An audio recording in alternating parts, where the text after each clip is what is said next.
And then I realized that those weren't really sprinkles. Anyways, I'm Mike. I'm Jim, And this is Fanboy and the Hater. a podcast about the best and worst in movies, TV, and pop culture. Jim, we separately spent some time in space. We did separately spend some time in space. So I don't know if they timed it on purpose or not, but the combination of the movie Project Hail Mary and the Artemis 2 mission happened to come together at just the right time to spark a lot of interest in this movie. There was a lot of interest in the movie. It has got extremely high ratings. And how did you describe your feelings on it? It was solidly okay. And I couldn't agree more. We both went to see the movie separately with a female friend. And it was also an unusual situation where our mutual female friend was the one who asked if all of us wanted to go see it. You were out of town at that time, and I was the only person who was available to go. So I was like, okay, she doesn't usually ask to go see movies. And you couldn't get away from this movie. Like, everybody was talking about this movie as being like this great movie. And we've talked about this before on the podcast, that we usually ignore critics and stuff. But I have to admit, I fell for it.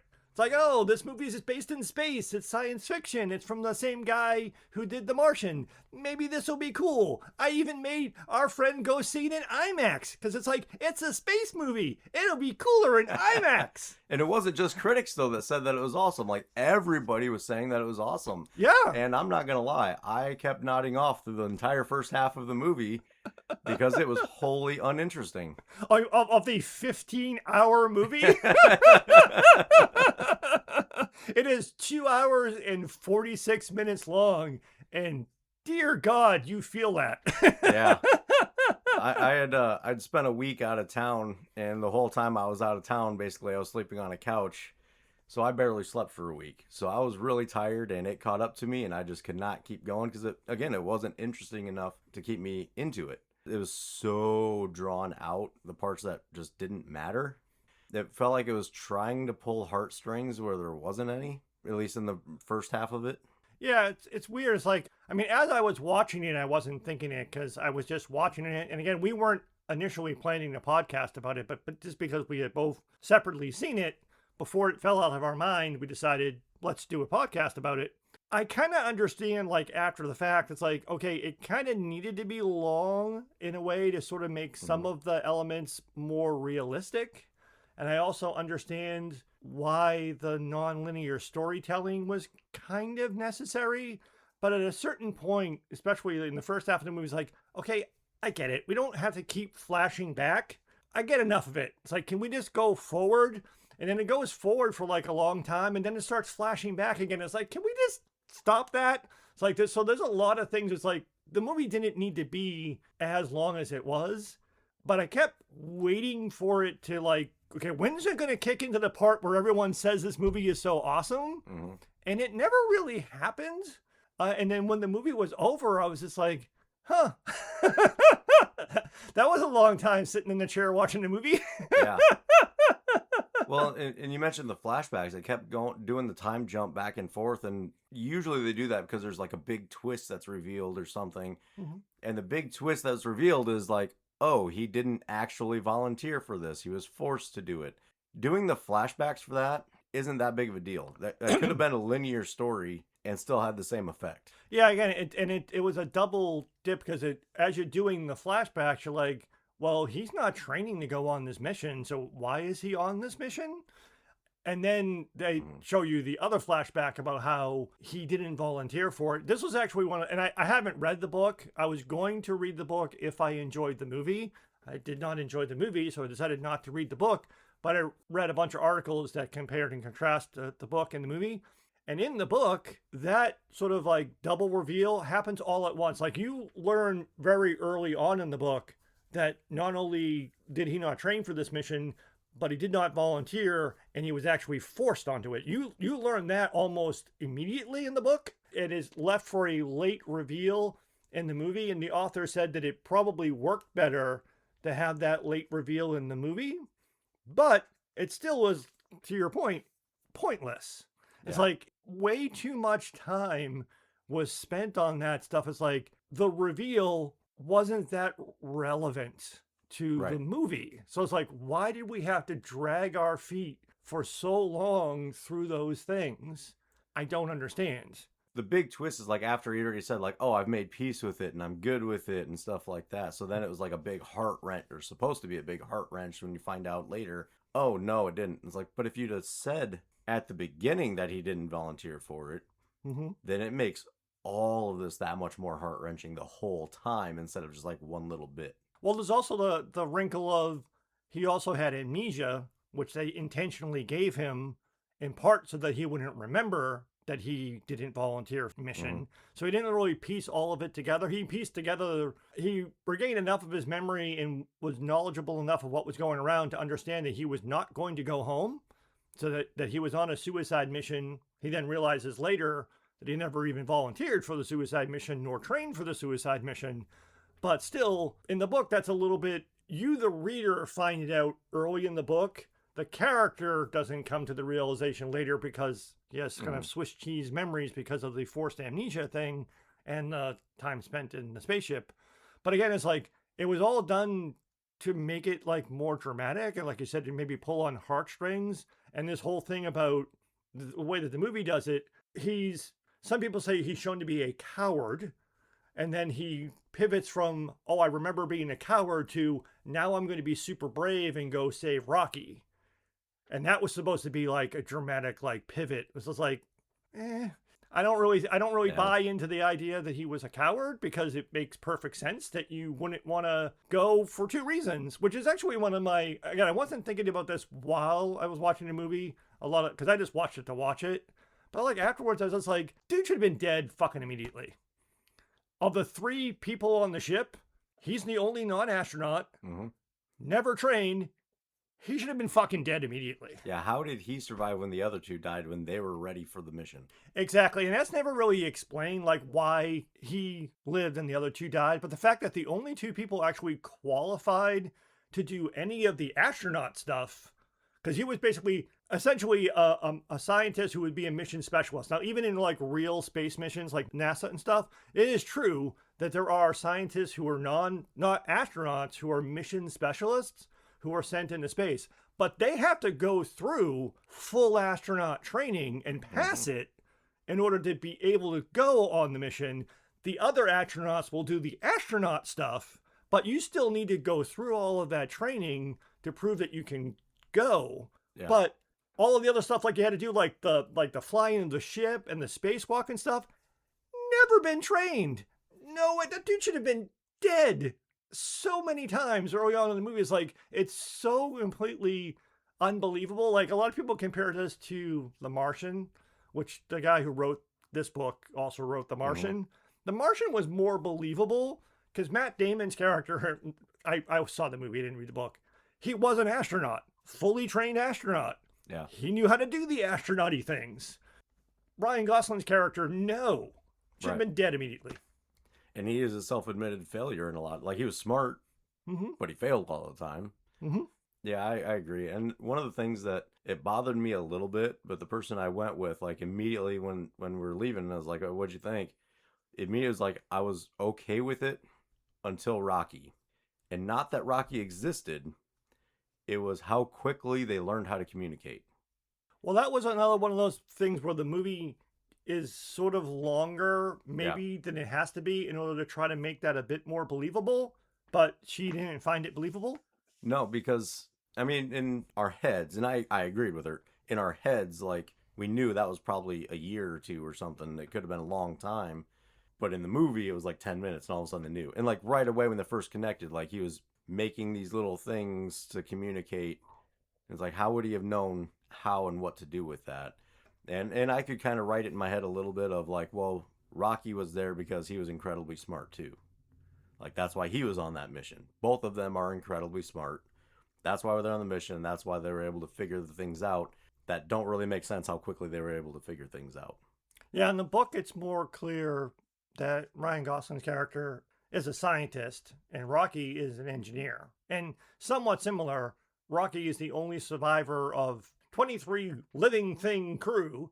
Rocky was the only one who survived. So who knows what the specialities of the other people on Rocky's crew were. Right. But in the book, it's much more Ryan Gosling's character, Grace, understood science, Rocky understood engineering, and they had to work together a lot more. Like in the book, that part of the book is much more drawn out. But I can see in a movie, it wasn't particularly interesting to watch, but they had to go through the things like, how are they going to figure out a way to communicate? Mm-hmm. And it needed to be done.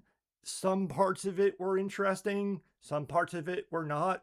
The book apparently was a much more thoughtful and scientific way, but the movie had to be kind of dumbed down a little bit and turned into like a lot of like jokey type of stuff with like hand motions and dancing and all of this other stuff so that people wouldn't so people wouldn't fall asleep during that part of the movie, but I think you did fall asleep during that part of the movie. So it's like it was boring, but it needed to be done to serve the story. But it still was like you could have like cheated and just had them use a universal translator and both speak English immediately, and I don't think it would have mattered. Yeah. I mean, so much of this is already like, oh, we don't have anywhere near that technology. Why not just add a little bit more to that? I thought it was an interesting premise of a movie, but also kind of stupid. Interesting, kind of stupid, and not thoroughly investigated. The book does a better of a job of explaining things, but essentially, pretty much the Earth is just fucked, no matter what. Because like in the story, the astrophage, the alien organism that's basically eating the sun or whatever, is basically going to cause extinction on Earth at some point in the next 30 years. All life on Earth will be extinct. Half. Huh? Half of all life on Earth will be wiped out in 30 years. And even in the movie they say, and even that is based on the supposition that everybody on Earth will cooperate with each other. Yeah. And we won't just descend into a world war that will just fight over dwindling resources and kill ourselves off long before the astrophage will. Well, that's, I think, where the half came from. Is I think they said a quarter will die, assuming that. Mm-hmm. And then because we know that will happen, then at least half are going to die.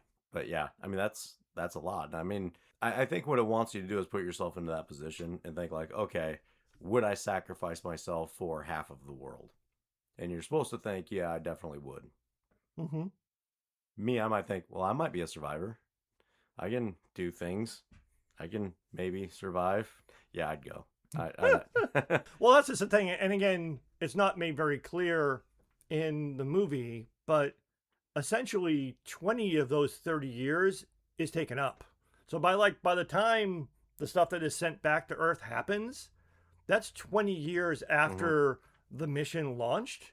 So you're now within 10 years of that 30-year thing. So Earth should just be fucked no matter what. Well, it kind of was. I don't know if you noticed it, but at the end of it, like they're on a boat, like basically sailing through frozen ocean. Oh yeah, the effects have already been, but I mean, that's what I mean. It's like the Earth is already super fucked and they still have a bunch of work to do. They have to basically do the Talamoeba farm and then get it up to the sun somehow and blah, blah, blah, blah, blah, blah, blah. But it's still, you're fucked. Anyway. I think they'd have to get to Venus. Yeah. So, I mean, there's still a lot more work to do. Yeah. And there's only 10 years left. Right. I mean, the book does jump ahead and tell you something that the movie does not tell you. The book tells you... The Earth died? No. Oh. The book tells you... Because at the end of the book ends somewhat similar to the way the movie ends, that Grace is on Rocky's planet. But the book tells you that he's been on Rocky's planet for 16 years. And Rocky comes and tells him, the luminescence of your sun has returned to normal. Meaning that they were successful. Whatever they needed to do to save your sun, to save your planet, has happened. It took 16 years. If you want to try to go home, apparently there might be a home to go home to. Because if your sun's back to normal, they did find a way to save your Earth. Now, how much of Earth is left? Well, we don't know, but the book ends that way. The movie doesn't. The movie just ends with instead saying, oh, we fixed your ship. If you would like to go home, you could. But that's it. Yeah. Sorry, I just kind of paused because I was thinking like, well, we don't know how far away Rocky's planet is. and how many light years away. So maybe they fixed it in 8 years, and it took 8 more years for them to see that the sun has been fixed. So maybe they completely averted absolute catastrophe. But also, how long before the Earth recalibrates from having full energy again? Mm-hmm. Yeah, I think that'd be a more interesting sequel. Let's get a sequel. Who knows? Make it a 30-minute episode. Well, also, like in the book, I forget the specific reasons for, but like in the book, two places get nuked in the book. Like Antarctica gets nuked, and like someplace in the desert gets nuked. I don't know. I think it may have been maybe the astrophage got out of hand or something, but nuclear weapons are used in the book, which is going back to my other thing. It's like the world would be fucked. Like if again, that whole thing about like, you know, a quarter of the planet's going to be dead and then a half, and then we would just start firing fucking nuclear missiles. Well, we would have just fucking destroyed ourselves. that was going to be my question: is were they nuking for war or nuking for warmth? Could have been both, but I didn't read the book. I only remember that something mentioned that the book. I think it was that because it was Antarctica and like a desert location, just like in the movie, they're on a boat, so that if something fucking goes wrong, they're isolated. Yeah. I think it was because the two land-based labs, the astrophage got out or something, and it was making things worse, so they nuked it to destroy it. Well, if you've read the book, tell us in the comments. Exactly. I don't know. But again, none of this is really addressed much in either the book or the movie. It really focuses you on this whole Project Hail Mary thing. It's like we have to go to Tal Ceti to try to see if we can figure out. And even then, it's like we have no idea if this mission will even be successful, if it will even figure out a way to save us or not. It could still just be a nothing happened. Right. But that's what they want you to focus on. So the Earth is kind of like ignored, other than the whole idea of the heroism of the astronauts and the international cooperation of everyone coming together, the heroism of the astronauts realizing that it's a suicide mission and they're willing to do it because it's going to save the planet, and then the realism of at least Grace's character not wanting to do that, and the sort of like storytelling fake of the only reason he had to is because the entire science team gets killed in an accident. So that means they have to send him. But again, they really want you to focus on this Hail Mary project of we have no idea if this is going to work. We're only going to send 3 people. 2 of them die immediately. And the least qualified person is going to somehow figure out a way to save everybody. Yeah. One of the things that got so greatly hailed about how awesome this movie is the science in it. And actually, that ended up being one of my biggest things that I didn't like about it was, where's the science stuff? Like, they kept touching on science things, and I'm like, oh, expand on that, and it doesn't. So, like, one of the things that I wish, and maybe it did while I was asleep. I don't know. One of the things, like, at the beginning of the movie, or towards the beginning, they kept talking about how Ryan Gosling's character, Grace, how he was, like, had the theory about, like, non-water-based life forms. And then he meets one and never says anything or does anything. No, like, oh, I was right or anything like that. I'm like, did that happen while I was asleep? Was there anything about that? No, there wasn't anything about that. Not in the movie. Apparently, the book has a lot more science in it. In fact, like there was someone on Reddit who had read the book and loved the book but did not like the movie. And he produced a very detailed breakdown of here's everything that's in the book that's not in the movie and vice versa. And one of his greatest criticism was like, the book goes into so much incredible scientific detail, and like a lot of the major scientific detail is just not even in the movie at all. That, like you said, they allude to it, and then they go away from it. And my opinion, and this is just my opinion, I think it's because in general, movies today, in order to try to reach the widest possible audience, it's the lowest common denominator problem. This is a very heady scientific book. It ain't going to work for everybody if we put that in the movie. We got to dumb it down and focus more on jokey stuff and just allude to the science.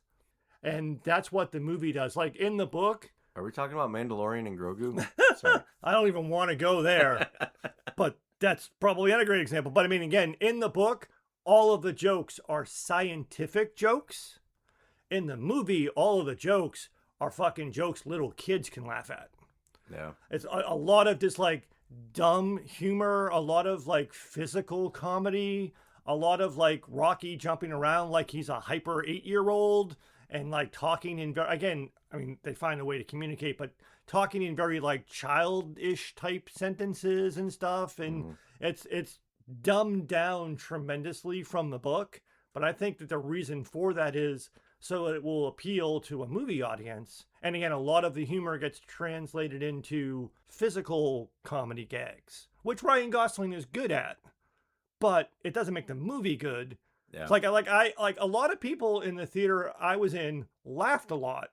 And I kept like looking around, I was like, what the fuck are you laughing at? Yeah. It's like, that's not funny. But I was like, but I'm looking and going, oh, this is why the movie is like this. Is it's like, this is the way you get an audience to sit through a 2-hour and 46-minute movie, is you have a lot of just dumb comedy interspliced with what you had mentioned earlier, the pulling on the heartstrings thing. Yeah. Which Yeah. again makes it try to appeal to more and more people. Yeah, there was a lot of those jokes that like I started laughing a little bit, like just like a heh, and then I got mad at myself for laughing at it. That was not the best use of comedy. Say the other science thing that I wish they would have actually said something about is the whole like xenon as a solid. In the movie, like you kept saying, it's like this is xenon. How is it a solid? It's not a gas. How's this? They never actually explain how it's a solid. They didn't explain how. He was confused in the movie, is like, because he thought that the scanner was broken, because it's like, Yeah. this keeps telling me it's xenon, xenon's a gas. This doesn't make any sense. Maybe they explain it in the book, but I don't. The movie is pretty much, it's just Yeah. made, it's not really explained. I'm just saying that's one of the science things that like I wish they would have like. Mhm. That's why I went to see the fucking movie, was to like hear things and hear different theories, and like I wanted the science movie out of it. Well, it's also one of those things again, and who knows, maybe the book was better, but the whole reason that like Rocky's ship gets in trouble is because when they capture the Tau amoeba thing, which we can talk about, I do want to talk about the dumb action movie type stuff, but when they talk about the Tau amoeba thing, oh, it broke free and caused a problem on Grace's ship because they made the containment out of the xenon material from Mhm. Rocky's ship, and the astrophage escaped from that. And he was like, oh, wow, that means it's going to just destroy the parasites. the parasites. It's like, oh, it's going to just destroy Rocky's ship because all of Rocky's ship is made of that. It's like, huh, that seems pretty bad. Yeah, exactly. And it's like, and you think it's still gonna be there when you get there, That and yeah, and then they don't show any of that. And well, that's one of the things like the people who have read the book were disappointed about. Again, it would have been really long and wouldn't have added anything to the movie, but apparently the search for Rocky is a much larger thing in the book. He doesn't just fly there, show up, hey Rocky. It takes him a while to find Rocky, but again, it wouldn't have added anything to the movie. How would you even begin to? Okay, all right. Yeah. I'm not saying to me again. I haven't read the book, so people who are listening who have read the book may be yelling that I'm not explaining the book right. I read articles about comparing the book and the movie. Well, I mean, honestly, that was actually a thought when he goes to find Rocky. I'm like, how are you ever gonna possibly find him, even if you have a nearly exact idea of where he went? Mm-hmm. You don't know exact, and if you don't know exact, there's no fucking way you're gonna find him. Plus, his ship was huge, was gigantic too. But it's like, yeah, I mean, it didn't make any sense. But I kept coming back to the friend that I went to see the movie with. Her response after the movie summed it up, I think, perfectly. She said, I feel like I have seen that movie many times. Mm-hmm. Kind of referring to how very formulaic and unsurprising it was. Like you knew they were going to find a way to communicate. You knew when the ship is spiraling out of control. You knew when they made such a big deal about, oh, Rocky's environment is toxic to me and our environment is toxic to him. You knew there was going to be a point where Rocky was going to have to leave his bubble, and he had to leave his bubble to save Grace, and that was going to be bad. You knew that was going to happen. You also knew he wasn't really going to die. He was going to come back to life. So it's like nothing surprising happens. Like, Yeah. you know, even if you hadn't read the book, which me and the person I went with had not read the book, we knew what was going to happen. Yeah. Nothing was a surprise. The only twisty things was to learn that he was basically forced to go on the mission by being, drugged and put in a coma and he didn't want to go. That was the only like plot twisty thing, which again, like we already said, didn't really add anything to the story to me, but everything else is like everything that you would expect to happen happens. It's very, very tropey, very formulaic. Yeah. And I don't really have a whole lot more to say about it. It was boring. It was almost interesting. I would say the other category of try to make this appeal to as many people as possible is all of the dumb action in the movie. Like all of the spacewalks and the fishing for the Tau amoeba thing and all these like dramatic sequences in space and all that stuff is like very this like dumb over the top action stuff. Again, going back to this like, this is not a trained astronaut. This is a science teacher. It's like, he should have died on all of those spacewalks. None of this should have worked. But it's like, again, to build up this, like, again, we all knew it was going to work. It wasn't like they weren't going to get the amoeba from that planet. It wasn't like they weren't going to get find a way to get out of that death spiral. Like, we all knew it was all going to work out, but they still did all of the dumb actiony stuff anyway. Yeah. And it was just like, just again, I said what coming out of the movie, I said it was solidly okay. I didn't think the movie was bad, but I also didn't think the movie was good. Thought the movie was too long, and learned my lesson again. It's like, this movie was way overhyped, and I should have known that anytime something is overhyped, I'm not going to like it. Yeah. I really, in kind of sitting thinking about it, I really think the hype of it is people watching emotionally instead of thoughtfully. I think is a lot of it for the movie side of things. I would agree. And I think the scientific side of it is people that read the book that were hyped for it. Yes, there were a lot of people who, but again, the movie gives you a little bits and pieces of it if you want some thoughtful stuff. But I would agree, the emotional stuff is way more overemphasized in the movie than the science stuff. And I really think, like, I was actually extremely disappointed that they found a way to make Grace survive. Oh, yeah. I think if you really wanted an emotional pull, show him actually sacrifice himself at the end. Which, right off the bat, you kind of, like, know that can't happen. Because, like, why bother killing the other two astronauts? It's like, you already, like, killed 2 out of the 3 people. So then you're like, well, you know he can't die now. It's like, I mean, and again, this is also what's in the book, but it's like, why not just have, like, all 3 of them make their, and then the other 2 die doing the mission? As opposed to just having him be, like, immediately from the beginning, he's the only one who survived, which then means, they still could have had him die later in the movie, but starting out, it's like, well, 2 out of the 3 of them are dead. We know Grace can't die at the most until the very end. Right. Because in other words, there's not a movie. Well, and to your earlier point, it would have made more sense to have like one of them die during a spacewalk. Right. And then have the other one die actually getting the amoeba. And like he somehow gets it back to the ship, but then ends up floating off somewhere or something like that. Okay, that's how those 2 die.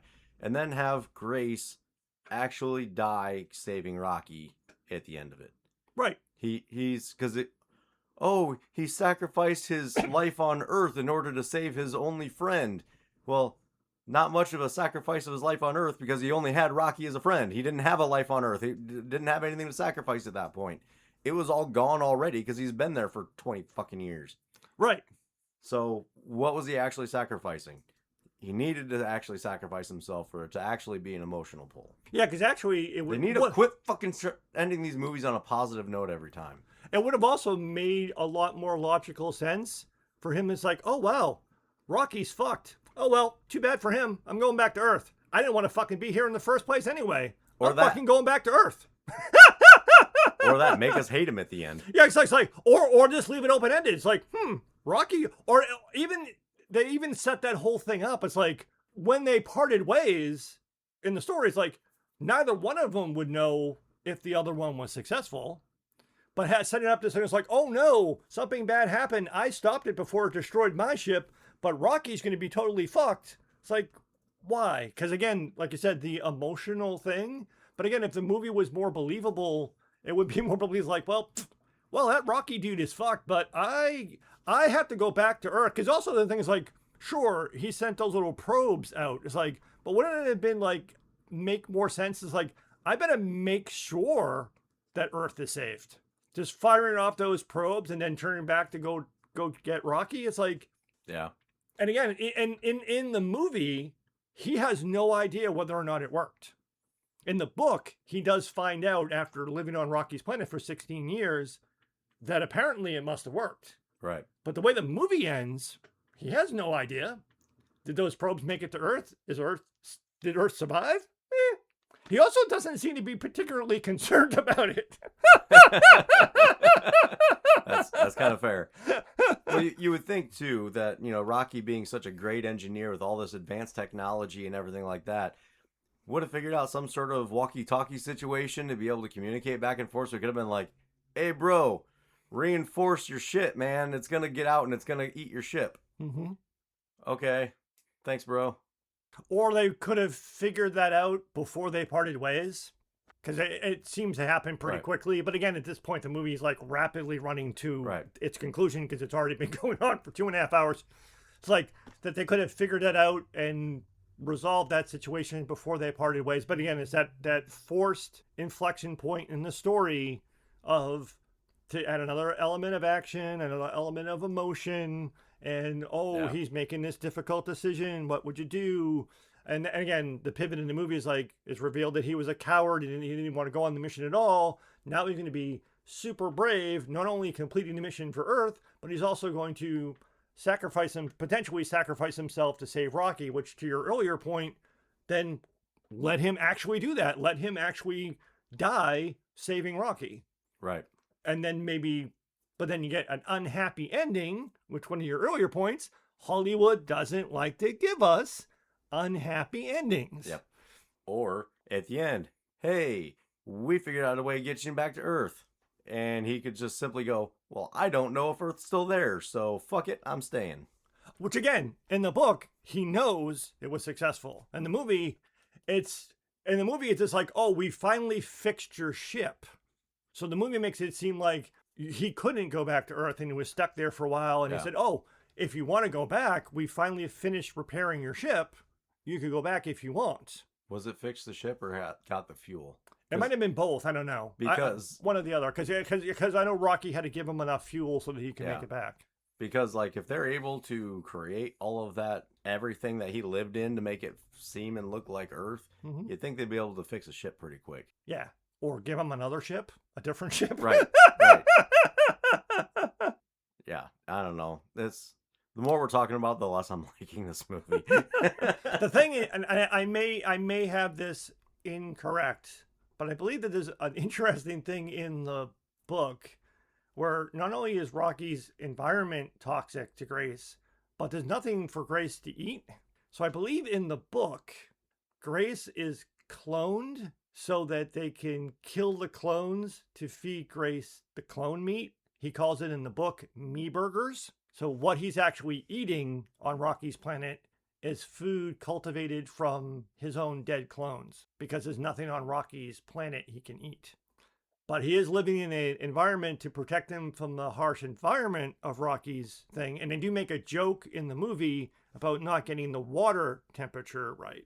Mhm. It's like, but what food is he eating? Because it was mentioned in the movie and in the book, he only has like a couple of years worth of food. So it's like, eventually he would run out of something to eat. I believe in the book they do the me burgers thing, which is kind of funny and a little dark, but again, a little bit more scientific details. Like, okay, how did he actually survive beyond the little biodome that they built for him? Yeah, I got a lot of jokes in my head, but none of them are appropriate for. So again, setting. there's more scientific detail in there. So I think again, the other probably intentional appeal of the movie is Rocky is something for all ages of audience. Is a cute-ish type of alien thing. Like Jar Jar Binks. Like, I wouldn't go that far because, but like the Ewoks. that might be a better analogy. But again, it's intended to be, hey, look, there's a funny alien and you could see kids wanting that toy. And again, he's made much more like a little kid in his behavior in the movie. And again, they play up that whole dynamic a lot more in order to, again, make it appeal to as wide of a possible audience to play up that type of angle. But again, I thought the movie was solidly okay. It's just like our friend said, it's like, we've seen this movie before. This is just playing buddy tropes, The thing that popped into my head is like, it's like Castaway with Tom Hanks. But what if Wilson wasn't just a volleyball, but Wilson was actually an alien that could talk to Tom Hanks? And that's kind of what Rocky is. So, I mean, it's like, it's just playing off of that, and then like a buddy comedy, and then all of this like action sequences and light science stuff, humor for lowest common denominator, a lot of this dumb humor, and lots of pulling on the emotional strings thing, wrapped up in this whole big, like, amazing, like the earth could be destroyed. We have to make this incredible Hail Mary project to try to save it. Will it work? Will it not work? And look at how the leader of the expedition on Earth, the difficult decisions that she has to make. And they did at least somewhat of a good job, like before she betrays Grace, so to speak, when Grace asks, is like, oh, is it difficult for you to like send these people to their death? And she's like, no. Because it's like, she understands the second. It's like, we don't sacrifice a couple of people, then everybody on Earth is dead. So it's like, nope. Pretty easy decision for me. Very easy decision. Yeah. And even the thing is, like, at the end, it's like, yeah, I'm sorry, but I'm going to have to do this to you. It's like, again, putting him in amnesia. It's like, hey, you're going to be hailed as a hero. We're going to just say that you were placed into a medical coma before the mission started for reasons, but no one's going to know you were a coward. You're going to be hailed as a hero, but I have to put you on that ship because it's got to be done. And I have no problem with doing it. So, I mean, that actor actually played it pretty well.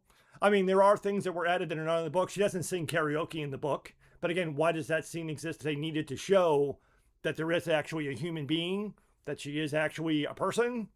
Was that necessary? I don't think it was necessary. Again, it was part of that, again, of those long stretches and sequences in the book, in the movie, while we're flashing back to the pre-mission stuff. Is like, why are we continually going back there? I don't care. The movie is on the spaceship. Let's just stay on the fucking spaceship. Why do we have to?